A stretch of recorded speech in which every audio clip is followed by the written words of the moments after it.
கோவில் புளியோதரை எல்லாம் 50 கிராம் எடுத்துருக்கேன்.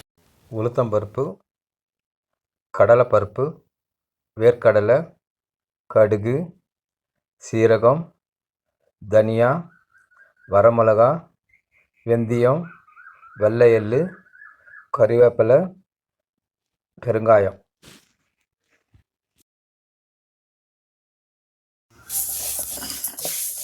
ஒரு கடாய் எடுத்து மீடியம் ஃப்ளேம் பண்ணிக்கின்னு நம்ம ஒன்று ஒன்றா போட்டு நல்லா வறுத்து செப்பரேட்டாக பண்ணி வச்சுக்கணும்.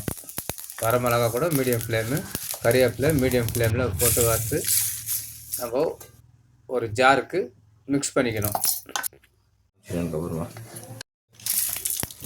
எண்ணெய், கடுகு, கடலைப்பருப்பு, உளுத்தம்பருப்பு, வேர்க்கடலை, வரமிளகா, கறிவேப்பிலை மீடியம் ஃப்ளேமில் வறுத்துங்க. கொஞ்சம் பெருங்காயம் போட்டு மிக்ஸ் பண்ணுங்க. 50 கிராம் புளி தண்ணி இதில் மிக்ஸ் பண்ணிக்கிறோம். தேவைக்கேற்ப உப்பு, மஞ்சள் தூள், மிக்ஸ் பண்ண பவுடர் இதில் மிக்ஸ் பண்ணிக்கணும். நம்மளுக்கு டேஸ்ட்டுக்கு தகுந்த மாதிரி சாப்பாட்டில் பிசைஞ்சு சாப்பிட்டா சுவையான டேஸ்ட்.